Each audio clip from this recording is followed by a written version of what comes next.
Hey, Bobby here. I am not coming to you from my front porch because I spent most of the day outside, got a little bit of sun, and the pollen is ew. It's just gross. It's everywhere, and I don't want to go sit out there. So, anyway, um, I kind of feel like the direction that God has been leading me in today to kind of help me through this time is by helping me to understand that this could be a time where I'm grieving the loss of structure, the loss of some normality to my life, just things being off and being off kilter. I started to come to that conclusion this morning when one of Joseph's teachers called. He's a senior, so I'm grieving that a little bit too. You know, some things that we would love to be doing right now and celebrating him, and here we are stuck at home. One of his teachers called to check in and just, how are you doing? Hang in there.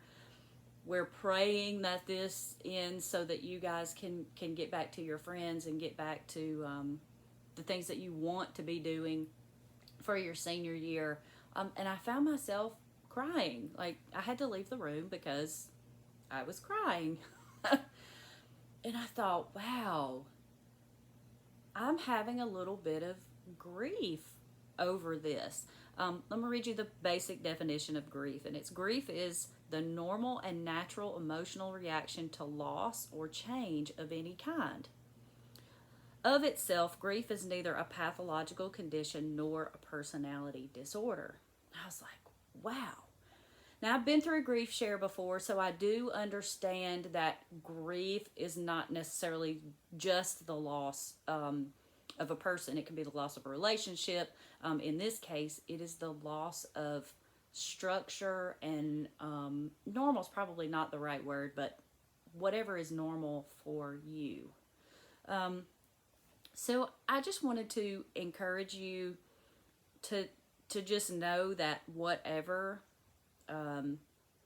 you're feeling is normal. We're all going to be going through a little bit of grief at this time, just due to what is happening, grieving the loss of normalcy for us, whatever that looks like for you. So Pastor Cal has taught from Lamentations just recently. I don't remember if it was last week or the week before, but I was drawn back to this scripture, and so I just wanted to share it with you right quick. I'm going to read a pretty good bit of it, but this is the part where it kind of shifts just a little bit, and that's why people are just in the middle of everything that's going on in all this lament and craziness. This scripture comes out as like just a chance to breathe for a minute, and I kind of felt whatever I felt like I needed to go, so I was drawn right to this scripture, and I'm going to start in Lamentations 3 and verse 19, and I'm reading from NLT.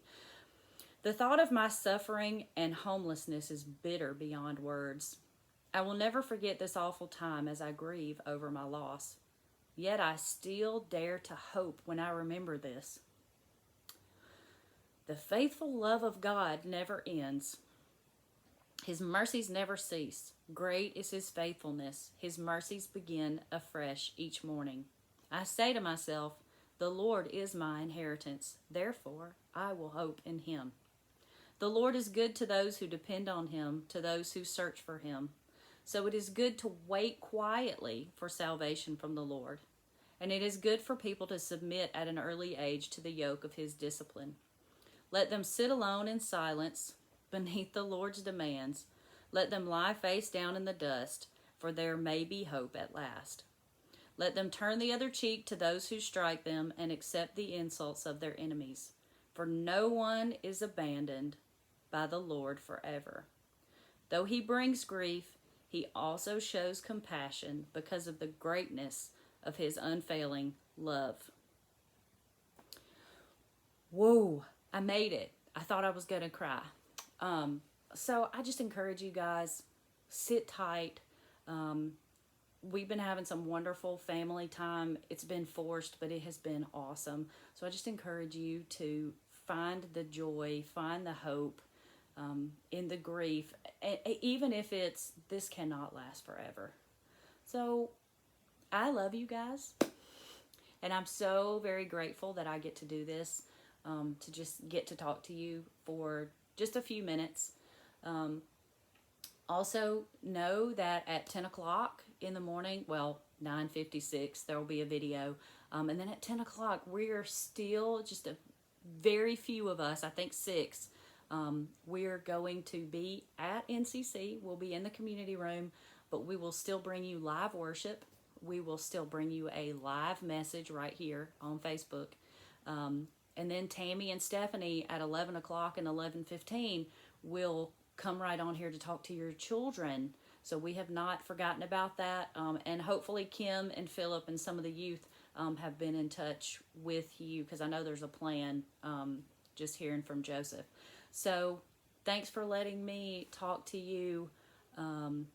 Just remember that this won't last forever, and that is what I'm holding on to. And I'm praying that there's a new normal where we put stuff down and we appreciate the things that are important. So I love you, and I'll see you in the morning. Bye-bye.